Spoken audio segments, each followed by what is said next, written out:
Wixataa qabee haga jimaataatti galgala keessaa sa'a lamaa walakkaa jalqabee haga sa'a sadiitti meetir baandii 22-25-31 irratti Waashingtan DC irraa kan dabarsu sagantaa afaan Oromoo amma jalqaba.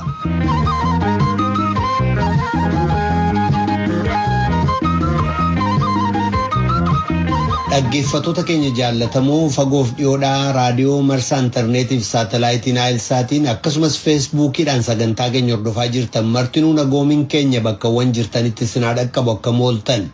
Wixata waxabajjii 7 bara 2021 akka lakkoofsa Itoophiyaatti immoo caamsaa 30 bara 2013 keessummeessan keessan irraan namoo daandiiti. Gabaastuun VOA Heather Murdock gidduu kana hojiif naannoo Tigraay keessa jirti. Maqaleedhaa jalqabee magaalaalee Dagaamus, Haawuzeenii fi Adigraad daawwattee jirti. Waan argiteef dhageesse odeeffannee jirra. Poolisiin Federaalaa Itoophiyaa biiroon dhimma qorannaa yakkaa qorannaa DNA ka jalqabuuf jiru ta'uu beeksise. Qabinsa shakkamtootaa irratti sarbinsi mirga namoomaa akka hin raawwatamne eega waggoota 3 as fooyyeffamni adda addaa taasifamee jira jedha. Kanneeniif kabiroodhaaf aga xumura sagantaa keenyaatti nu waliin turaa jenna dhaggeeffattoota keenya. Piroodyuusariin Tamsaasarraa Dassaaleny Mokonnin, tamsaasa intarneetiif miidiyaa hawaasummaa akka qindeessitu immoo Tigisti Gammeetii oduuf gara jaallanneettan sin dabarsa. Tam jirtu kabajamtoota dhaggeeffattoota keenya oduu wixatarraaf qabnu kunoo. Sabaa himaa hawaasaan odeeffannoon faca'an gara walitti bu'iinsaatti akka nama hin seensifneef hawaasni of eeggannoo akka godhuuf muummichi ministeeraa Abiy Ahmed hubachiisanii jiru. Dr. Abiy guyyaa lamaaf bulchiisa naannoo Amaaraa keessa yeroo turanitti jaarsi isaa eega jalqabamee waggoota 8 kan caale warshaa sukkaara Xaanaa Balasiif piroojeektoota gurguddoo kabiroo eebbisanii jiran. Kaleessa Afaarra ka bulchiisa naannoo Amaaraa keessatti gaggeeffame dabalatee naannolee biyyattii bakka adda addaatti sirni piroojeektoota eebbisuu kun haala itti fufiinsa qabuun gaggeeffamuun qaama duula filannooti jechuun kanneen qeeqan jiru. Dubbi himaan mootummaa bulchiisa naannoo Amaaraa garuu qeeqa kana soba jechuu isaanii Asteer Misgaanaaw Baahardaarirraa gabaastee jirti. Filannoon Itoophiyaa keessatti gaggeeffamuuf jiru marsaa 6ffaan karaa nagaa haala deemokiraatawaa madaalawaa fi walaba ta'een akka gaggeeffamuuf waldaan kaatolikii Itoophiyaa mootummaa fi paartilee mormituu gaafattee jirti. Ibsa har'a ba'e kanaanis biishooppiin waldaa kaatolikii mootummaan jireenya siviilotaaf eegumsa akka gochuu qabu hubachiisan jechuudhaan Masfin Arraagee gabaasee jira. Uummanni Tigraay dhiittaa mirga namoomaa rifaasisaan irra ga'aa akka jiruu fi gargaarsi dhala namaa kan hatattamaa akka hin arganne Itoophiyaa, Eertiraa fi gareeleen hidhatan dhorkaa jiru jechuudhaan deemokiraatichi Senatar Paatrik Leehii ibsa baasanii jiru. United Statesiif kanneen biroo biraa yaaliin dippiloomaasii ta'us kanneen walitti bu'iinsa Tigraay keessaa harka qaban diinummaan wal ilaaluun akka hafuuf yookaan furmaata karaa nagaa argamsiisuuf tarkaanfii hiika qabuun fudhannee jedhan. Tigraay keessatti ajjeechaa humnaan godaansisuu, hokkara saalaaf, dhiittaa mirga namoomaa kanneen biroonis akkasumas madda bishaanii, hospitaalotaa fi iddoo wal'aansa fayyaatti kennamu adda addaa barbadeessuu sana mootummaa United States balaaleffatee jira. Dhugaan hamaan har'a jiruu jedhan beela dhala namaa irratti yakka hojjechuu fi dugugamiinsa sanyii har'a Tigraay keessatti gaggeeffamaa jira. Kunis kan ta'uuf sababaa tokkoof jedhan innis aangoota Finfinnee fi Asmaraa gidduu gocha seeraan alaa gaggeeffamudha jedhaniiru. Haalli Tigraay keessaa ka Daarfur caalaa hamaa ta'uu mala gabaasni jedhus akka jiru seenatarichi dubbataniiru. Kanaaf jecha miidhaan dhaqqabu akka dhaabbatu, nyaataaf gargaarsi dhala namaa ittisuun akka dhaabatu, walitti bu'iinsa jiru karaa nagaan dubbatanii furuu akkasumas siviilota yookaan namoota nagaa kanneen miidhaan irra ga'ee fi murtii haqaa akka argatan gochuuf sagalee dhiyaatu kan koosti dabalamuusaa nan beeksisaa jedhan Senatar Paatrik Leehii. Paakistaan gama kibbaa kutaa Sindh keessatti baaburri imaltootaa 2 walitti bu'ee yoo xiqqaate namni 40 yoo du'an kanneen biroo 100 caalaan madaa'u aangawoonni biyyattii ibsaniiru. Baabura imaltootaa lameen keessa namoota 1,000 caalaan akka turan aangawoonni ibsanii jiran. Hojjetoonni baraarsaa ammayyuu imaltoota caccabaa baaburichaa keessatti qabamanii jiran baasaa akka jiran yoo ta'u lakkoofsi namoota du'anii dabaluu malaa sodaa jedhu qabu. Ministeerri odeeffannoo ka Paakistaan Faawud Chaandrii ibsa baasaniin akka jedhanitti balaan kun rakkoo teeknikaa maal dhibdee yookaan beekaa uumame isa jedhu murteessuuf yeroon hin geenye kanaaf gamni hundi qoratamaa jira jedhan. Oduu ispoortii har'aaf qabnuun fiigicha dubartootaa kan meetira 10,000 kaleessa Hengelo Neezerlaandis keessatti gaggeeffameen Siifan Haasan qabxii haaraa galmeessitee jirti. Umrii ishee 28 lammii biyya Neezerlaand kataate Siifan fiigicha kana daqiiqaa 29 fi sekoondii 6.8 lamaan xumurte. Baatii onkoloolessa darbe fiigicha wal fakkaataa gaggeeffameen shaampiyoonaa biyyoota Awurooppaa taate turte. Atileetii Itoophiyaa Almaaz Ayyaanaa dorgommii fiigicha 10,000 kan bara 2016 gaggeeffameen reekordii yookaan galmee addunyaa qabattee ka turte yoo ta'u Siifan immoo isa Almaaziin qabamee ture sana sekoondii 10 kaleessa fooyyessiteetti. Dorgommii Hengeloo keessatti gaggeessuun akkasiin reekordii fooyyessuu inni jedhu abjuu koosa guddaadha ka jette Siifan deeggartoota koo kan biyya Neezerlaand duratti qabxii haaraa galmeessuu koof gammadeeraa jetteetti. Kana malees dorgommii Tookiyoo keessatti gaggeeffamuuf jiru kan Oloompikaa itti hirmaachuu danda'uu koo mirkaneessuuf jecha ciminaan hojjechuu koos bu'aan kun ni agarsiisaa jetteetti. Oduun ammaaf qabnu kanuma.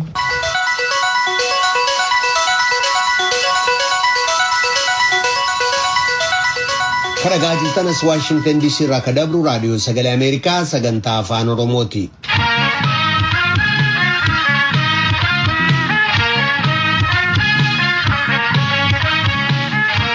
Gabaastuu VOA Heezer Mardook gidduu kan hojiif naannoo Tigraay keessa jirti.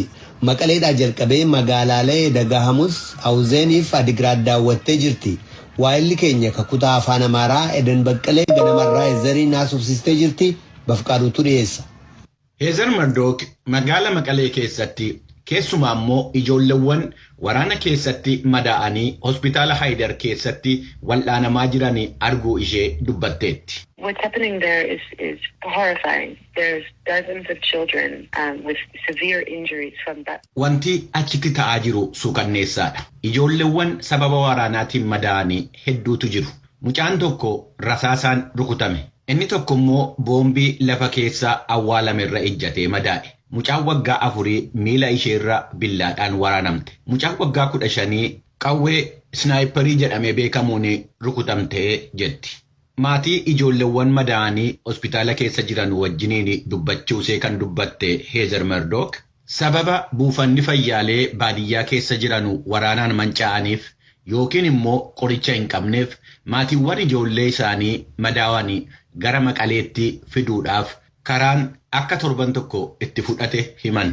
Heezer Mardook Maqaleedhaa ala baatee gara magaala Addigiraatitti imaltee turte. Yemmuu Addigiraatiin deemtu magaala Hidagaa Hamuusii jedhamu arguu ishee dubbatti. Magaala sana keessatti taankiin waraanaa kan mancaa'e akka karaa irratti mul'atu. Manni yaalaa tokko foddaan isaa akka rasaasaan rurrukutame arguu ishee dubbatteetti. Magaala Hawuzeen jedhamu keessatti bakka namoonni meeshaa waraanaa gurguddaadhaan rukutamaniiru jedhamanii jimlaadhaan itti awwaalaman arguu ishee dubbatteetti. Yemmuu isheen Addigiraatiin geessu magaalicha keessa haalli gaariin hin jiru ture. The Eritrean soldier was attacked by local civilians and apparently he died. And that escalated when Yemmuu nu achi geenyu loltuun Eertiraa tokko bakka gabaatti jiraattotaan dhakaadhaan rukutamee ajjeefame. Gareen isaa yemmuu reenfa fudhachuu dhaqanu uummata wajjin walitti bu'iinsi uumame jetti. Dhimma kanaan wal qabatee jiraattota irratti balaan qaqqabe yoo jiraateera ta'e kan gaafatamte Heezer Mardook sababa du'iinsa loltuu sanaatiin balaan adda ta'e akka hin uumamne dubbatte. Uummanni Addigiraat garuu waraanni Eertiraa achitti argamuu isaatii fi akka aarii guddaa qabu. Mootummaan Itoophiyaas akka loltoonni Eertiraa Tigraayin galanu eeyyamuu isaatii fi komii guddaa qabanu ibsuu isaanii dubbatteetti. people in Adigrat are very angry about the presence of Eritrean soldiers in the town. Namoonni magaala Addigiraat jiranii waraanni Eertiraa achitti argamuu isaatii fi baay'ee aaraniiru jetti. Loltoota Eertiraa sana Addigiraat keessatti yoo argite ta'e gaafatamtee deebii kenniteen loltoonni magaalicha keessa akka konkolaataadhaan daddarbanu arguu ishee dubbatte Magaalaan alaa buufata waraana Eertiraa arguu ishee loltoonni mooraa waraanaa fuullee akka asii fi achi deemaa turanii argiteetti. Waraanni Eertiraa achi jiraachuun isaa akka waan dhoksaa hin taanes himteetti. Dhimmi haala namoomaa naannoo Addigiraati maal akka fakkaatu ilaaltee taajjabbii ishee dubbatteetti Heezer Murdock. Akka waliigalaatti Tigraay keessatti haalli namoomaa gaarii akka hin taane himte. Kan Addigiraati bakka biraarraa waan adda ta'e akka hin qabaanne dubbatteetti.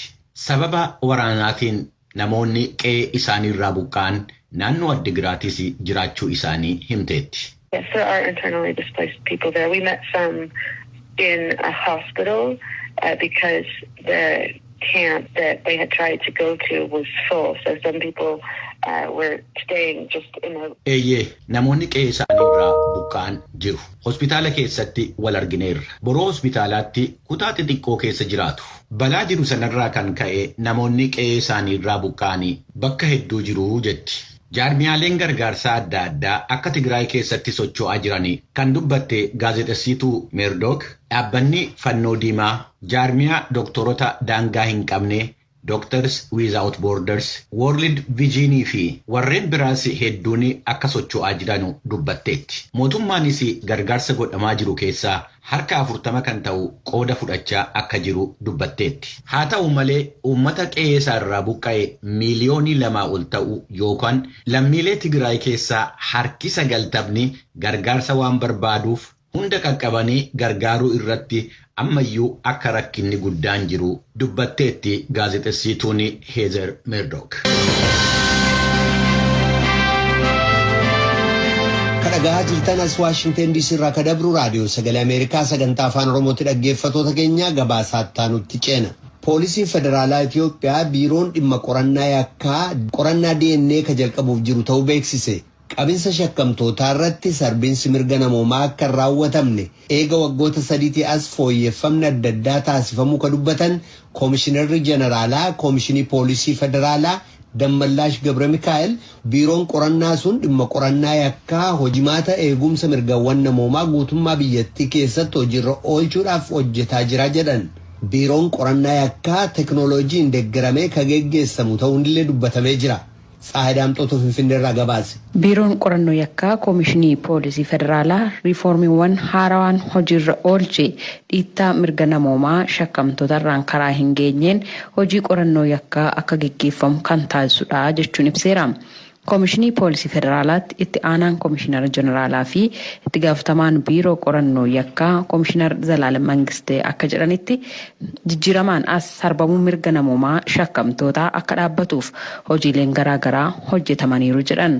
Hojumaataaf biiricha bifa haaraadhaan qindeessuun irraa eegalee qorannoon shakkamtoota irratti raawwatamu karaa teeknooloojiin deeggarame akka ta'uuf akkasumas rakkooleen dhiittaa mirga namoomaa kanaan dura qaqqabaa turan akka hafu taasisameeraa jiran Koomishinarichi. ከሪፎርሙ በፊት በነበሩ ዓመታት ዜጎች ያለ ፍርድ ቤት ትዕዛዝ የሚያዙበት በሕግ ቁጥጥር ስር በመዋላቸው ብቻ እንደ ጥፋተኛ የሚቆጠሩ ሪፎርሚቻን ድረ ወጎተን ቱረን lammiileen ajaja mana murtii malee kan qabaman waan to'annoo seeraa jala oolan qofaaf makka yakkamaatti ilaalaman odeeffannoo sobaatti kan yakkaman kan dhabamsiifamanii fi haqa malee kan gidirfaman kan xiinsammuuf bifaan miidhaman ture dhiittaa mirga namoomaa kan irratti raawwatamaa turedha. Bakki qorannoo yakkaa maakalaawii jedhamu bakka qorannoof mijoofne kan qabiinsa mirga namaatiif hintaani haalli manichaa kan xiinsammuu shakkamtootaa miidhu ture. Jijjiirama dhufe hordofuun mootummaan miidhaa uummata irra qaqqabaa tureef ifatti dhiifama gaafachuun akka biyyaattis ta'e akka biiroo qorannoo yakkaatti qabiinsi mirga namoomaa akka fooyya'uuf hojii eegaleera. Koomishinarri Jeneraalaa Koomishinii Poolisii Federaalaa Dammallaash Gabre Mikaa'el gama isaaniin hojii damee forensiikii sadarkaa olaanaatti ceesisuuf teeknooloojiiwwan hedduun Itoophiyaatti akka galaa jiran eeruun qorannoon DNA Itoophiyaatti yeroo jalqabaaf yeroo dhiyootti poolisii federaalaatti biiroo qorannoo yakkaatiin akka jalqabamu ibsaniiru. Imaammata haaraa qorannoo yakkaa waliin wal qabatee baheen namni kamiyyuu bakka qorannoof qophaa'een alatti qoratamuu hin qabu kan jedhan Koomishinar Jeneraalaa Koomishinar Damballaash Gabra Mikaa'el shakkamaa irraa odeeffannoo argachuuf reebuu, hiraarsuu fi mana dukkanaatti hidhuun akkasumas humna fayyadamuun hafeeraa jedhan. Koomishinarichi dabaluudhaan biiroon qorannoo yakkaa Koomishinii Poolisii Federaalaa hojiileen amma eegale gara naannoleettis gadi bu'uun akka biyyaatti qorannoo yakkaa bifa tokko qabu taasisuudhaaf xiyyeeffannoon ni hojjetamaa jiran. በቀጣይ የምርመራ ስራችንን ወደ ተሻለ ደረጃ ለማድረስ የተለያዩ ቴክኖሎጂዎችን ለማሟላት ጥረት እየተደረገ ነው ያለው። የተለያዩ በተለይም የፎረንሲክ ዲፓርትመንቱን የተሻለ ደረጃ ለማድረስ yeroo itti aanutti adeemsa qorannoo keenya sadarkaa fooyyee irraan ga'uuf teeknooloojii garaagaraan deeggaruu fi guutuu gochuuf carraaqqiin godhamaa jira. Keessumaayyuu muummee foreensiikii sadarkaa barbaachisu irraan ga'uuf biyyoota muuxannoo fooyyaaf dandeettiif beekumsa qaban irraa teeknooloojii barbaachisoo ta'an fichisiisaa jirra. Yeroo dhiyoottis qorannoo qaccee sanyii namaa yookaan DNA yeroo jalqabaatiif biyya keenya keessatti waliigalatti adeemsa qorannoo yakkaa sadarkaa fooyyaa irraan ga'uuf akka guutuu biyyaatti naannoleenis fakkeenyummaa keenya fudhatanii ofii isaaniin sadarkaa kanaan ijaaraa akka biyyaatti dhaabbata qorannoo mirgi namoomaa keessatti eegame akka ta'uuf ni hojjenna. Hojmaata amma jiruun poolisii federaalaatti biiroon qorannoo yakkaa shakkamaan tokko yoo yakki inni hojjete walxaxaa fi dhimma biyyaa waan cimaa ta'e hanga ji'a 4 qofaa turuu danda'a kan jedhan ammoo itti aanaa hoogganaa biiroo qorannoo yakkaa poolisii federaalaa obbo Mul'isaa Abdiisaati. Hojiin nuti hojjennu yeroo ammaa ogeessota seeraa abbootii alangaa waliin taaneeti kan asitti hojjetamaa jiru. Haga danda'ametti sana ispiidii gochuudhaaf hin hojjetama jechuudha asitti. Akka durii namni waggaa turuun qorannoo irratti jechuudha. Waggaa turuun maal gochuun hin jiru asitti. Yoo baay'ate hanga ji'a kana keessatti yakkoota gurguddaadha jedhaman qulqulleessinee galmee poolisiitti hin dabarsine. Turmaan eegamaa inni namni haqa kan barbaadu poolisii qofaa miti waa'ee haqaa yoo dubbanne jechuudha. Qorannoo eegalee himannaa eegalee qulqullinni qorannoo yoo gaarii ta'e qulqullinni himannaa gaarii ta'uu danda'a. Murtiin qulqulluun kennamuu danda'a jechuudha. Speedii justicein kan dhufu as keessatti jechuudha. Kanaaf isa kana faana wal qabatee hanga mana murtiitti wanta deemu dheerachuu ni danda'a jechuudha. Garuu akka poolisiitti asitti kan nuti hojjennu abbaa alangaa walii wanta ta'eef hanga danda'ame akka durii namoonni ji'a maalii beellama mana murtiitti dhiyeessinaa sa'a 48 keessatti nama kamiyyuu nama biiroo qorannoo federaalaa keessatti dhiyaatu sa'a 48 keessatti dhiyeessina. Kun sirriitti cabee jira jechuudha. Namni kamiyyuu jechuudha waan fedhaa ta'u jechuudha. Qorannoon isaa ajaja mana murtiitiin deemaa jira. Kanaaf baay'een isaan turu ammas qorannoo isaanii xumurree abbaa alangaaf galmeen darbee manni dhiyaate gara mana sirreessaa qaalittiitti dabarsuudhaan kan hojjetamaa jiru wanta ta'eef asitti jalqabbiin jiru gaariidha jennee kaasuu ni dandeenya kan duriirra. Beekamtii mana murtiin ala as keessan seera. Namni takka kun itti gaafatamummaa olaanaatiin jira. Kanaan duras dhimma itti gaafatamummaa fide wanta ta'eef namni kamuu of eeggannoodhaan hojjechuutti jira jechuudha yeroo ammaa. Qajeelfamni qorannoo yakkaa poolisii Itoophiyaa kan qophaa'e ta'uu fi adeemsi qorannoo yakkaa bifa wal fakkaataa qabu akka jiraatuuf hojjetamaa jira jechuun biiroon qorannoo yakkaa kun ibsee jira. Gabaasa raadiyoo sagalee Ameerikaatiif Tsahaay Daamtoo Finfinneerraa.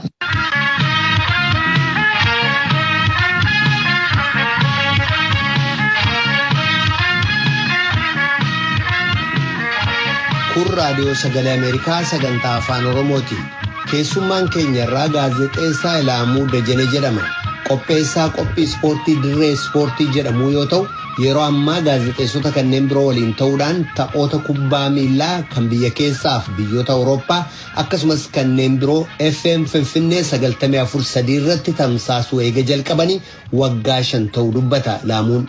Yeroo waggaa 2 ta'uuf sagaleensaa raadiyoo irraa dhabamee ture gaazexeessaan kun maaliif akka ta'e gabaasaa VOA Amboo jiru Naakoor Malkaatti himee jira. Ilaamuun gaazexeessaa ispoortii ta'uudhaaf ijoollummaatti akka fedhii horate ibsuun jalqaba. Kunoo.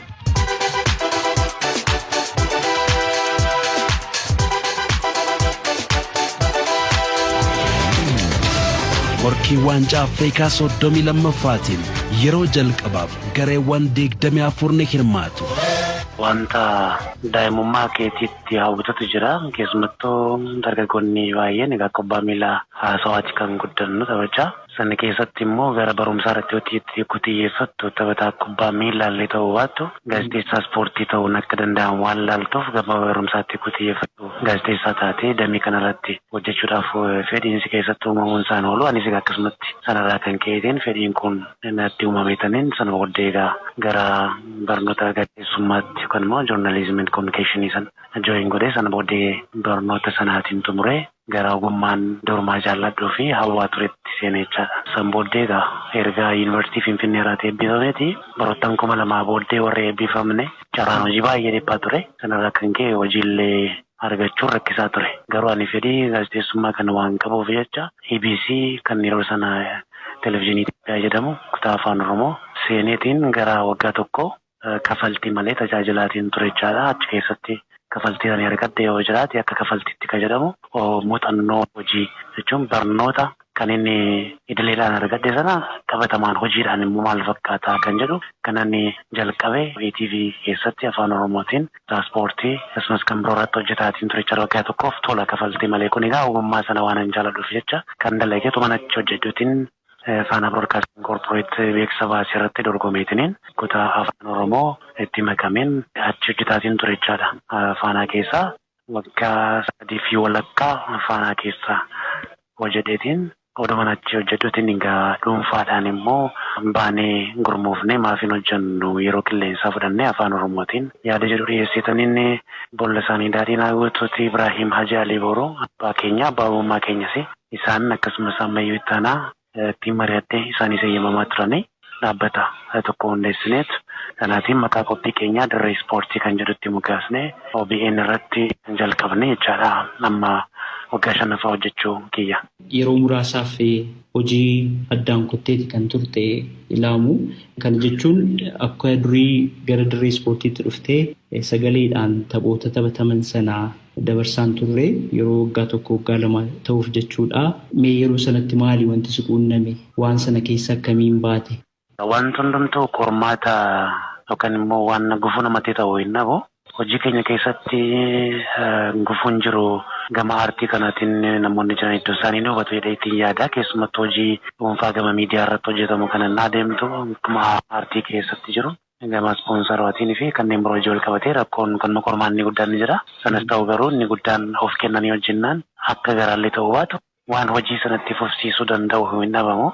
Komitmentii yookaan immoo kutannoo sanaatiin itti fufne garuu jidduutti immoo qormaanni kabiraa kan humnaa ol ta'e qunname rakkoo fayyaati. Kunis wayitanii wal'aansaa irra jirutti dogoggora yaalii irratti uumameetiin sagaleen kiyya guutummaatti akka ukkaamamu kan immoo duuduu haasa'uu hin danda'u ture. Kunis egaa yeroo wal'aansaa irratti sarjariidha ture. Sarjarii sana irratti dogoggora uumameetiin miidhameetichaadha kan sagalee uumtuu kan immoo vokaal koordii wajjin wal qabateen narriiwwan jirantu miidhame. Sanarraa kan ka'e ji'oota muraasaaf siruma haasa'uu hin danda'u ture. Manuma keessallee mallattoodhaan nama waan maddee jecha malee sagalee baasuu hin danda'u ture. Adeemsa keessa garuu waaqatti kadhachaa gaanii samman danda'etti waan ogeessinaan jedheetiin of kunuunsa.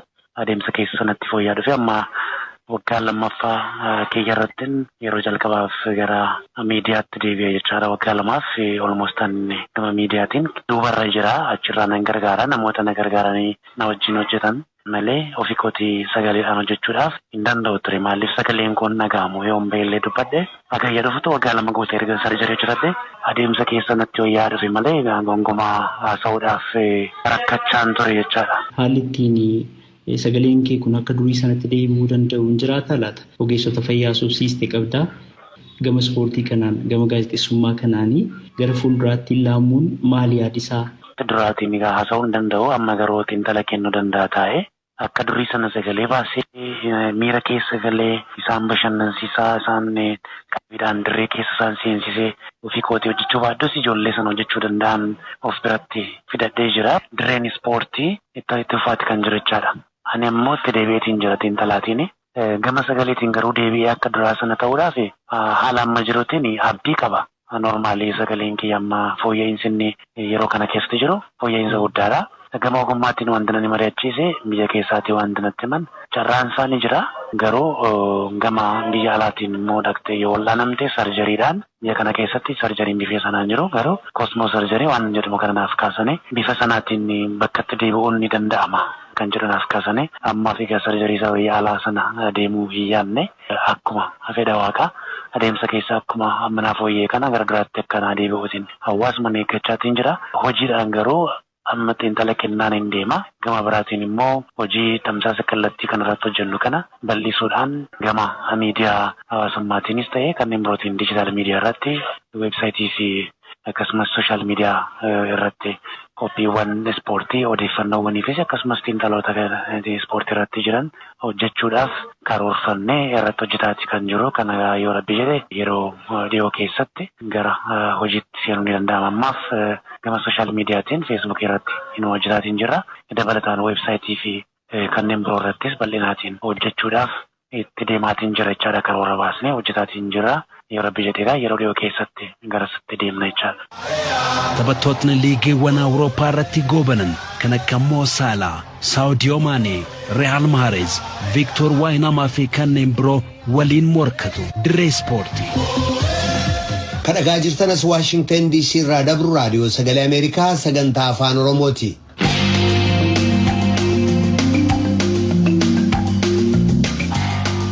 Federeeshiniin gaazexeessotaa Somaaliyaa odeeffannoo sobaa oduu dharaa haasaa jibbinsaaf olola biyyattii keessatti geggeeffamu dura dhaabachuudhaaf duula jalqabee jira. Filannoon Somaaliyaa xumura baatee adoolessaa dura geggeessama jedhamee yeroo eegamaa jiru kanatti duulli odeeffannoolee dogoggorsoo dabarsuu dabalee jira. Gabaasaa Mohammed Kaahiyyee tujubeetu dhiyeessa. Walitti bu'iinsi jiraachuuf sabatiinsi biyyattii keessaa dhabamuun Somaaliyaa odeeffannoon dogoggoraa akka keessatti raabsamu lafa mijataa taasisee jira. Miidiyaa hawaasaatti fayyadamuudhaan oduuwwan kanneen argataniif walii qoodan yeroodhaa yerootti lakkoofsi isaanii dabalaa kan dhufe dargaggoonni lammiiwwan Somaaliyaa oduu dogoggoraa akkasiif saaxilamoodha. Fakkeenyi tokko paarlaamaan Somaaliyaa erga muummichi ministeeraa biyyattii Pireezidaanti Mohaammed Abdullaahi Farmaajoo yeroon aangoo isaanii akka dheeratu ka jedhu mormanii booda aangoorraa akka ka'an yaada dhiyeessee isa jedhu boodarra oduu kijibaa ta'ee argame. Kan ammaataa adeeme rakkoo hojjettoota sabaa himaa biyyattii keessaa hanqisuuf Federeeshiniin gaazexeessota Somaaliyaa filannoo dhufaa jiru jalqabamuu isaa dura oduuwwan kijibaa kan uumamee dubbatamuuf tamsaasa waldhaheetti duuluuf qorannaa odeeffannoo dogoggoraa ka jedhu labsee jira. Daayirektarriif qorataa gameessi qorannaa kanaa Mohaammed Abdimaalik akka jedhanitti ennaa filannoo gaazexeessonni oduu kijibaa ogumattiin adda baasuu danda'an kennaaf jedhan. The lab's researchers will support journalists and media workers in Somalia with digital tools, training and other resources necessary to detect. Qorattoonni qorannaa kanaa yeroo barbaachisetti oduu kijibaa filannoon wal qabate qorachuu xiinxaluuf adda baasuu akka danda'anitti meeshaalee dijitaaliitiin gaazexeessota deeggaru. Haala laaffataa bakka amantaan jiru gadaanaa ta'e keessatti adeemsa filannoo oduu kijibaarraa eeguun akka biyyattiin gara wal waraansaatti deebiteen seenne ittisuuf baay'ee barbaachisaadha jedhan. Gaazexeessonni Somaaliyaa keessaa kanneen marsariitii irratti barreessaniif miidiyaa hawaasaa irratti maxxansuun beekaman akka jedhanitti innaa adeemsa filannoo pireezidaantiif ka paarlaamaa of eeggannoo guddaa gochuun barbaachisaadha jedhu. As journalists, bloggers and social media influencers, we have an extra responsibility. Akka gaazexeessota kanneen marsariitii irratti barreessaniif miidiyaa hawaasaa irratti barreessuun beekamanii keessumaa innaa filannoo waa'ee adeemsa filannoo uummata hubachiisuuf itti gaafatama guddaan nurra jira. Kanaaf oduun mirkanaa'in akka hin facaafne of eeggachuu qabna. Sababiin isaas kan itti gaafatamni itti hanqatu waan ta'uuf oduu kijibaa facaasuurra gabaasi boodatti harkifatee dhagahamuu wayyaa jedhan. Walabummaa pireesii biyyattii keessaa gama laaleen galmee gaarii kan hin qabaatin mootummaan Somaaliyaa yeroo filannoo oduu dogoggoraa gad xiqqeessuuf gaazexeessonni wiirtulee filannootti argamanii akka gabaasan daandii saaquufiidhaan ragaa ofii isaanii akka argatan gochuuf qooda gamasaa akka beeksisee jira. Abrahaam Isee Adoo ministirii odeeffannootti daayirektarri leenjii sabaa himaa ministirichi karaa sabaa himaa mootummaaf waldooliif abbootii amantaa waliin ta'uudhaan uummatichi waa'ee oduu kijibaa hubannoo akka argatu ni goonaa jedhan. Gama biraan hoogganoonni siyaasa Somaaliyaa sabaa himaan biyyattiin gaanfa Afrikaa kun filannoo pireezidantummaa wal dorgommii qabu innaa geggeessitutti hojii isaanii bifa ogummaa isaanii irraa eeguuf itti gaafatamummaa qabuun akka hojjetan gaafataniiru.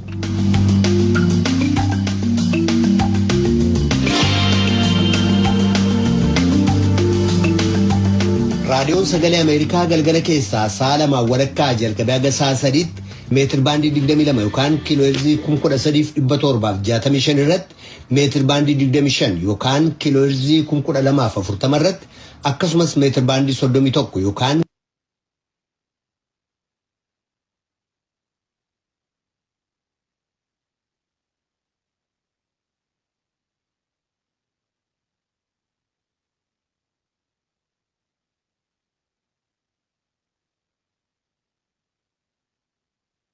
kiilooheerzii 12,485 irratti wixataa haga jimaataatti qophii afaan Oromootiin dabarsu asirratti raawwata. Qophii boruutii walitti deebina dhaggeeffattoota keenya nagaatti bulaa. Amma sagantaa afaan Amaaraatu itti fufa. The Voice of America. ይህ የአሜሪካ ድምፅ ሬዲዮ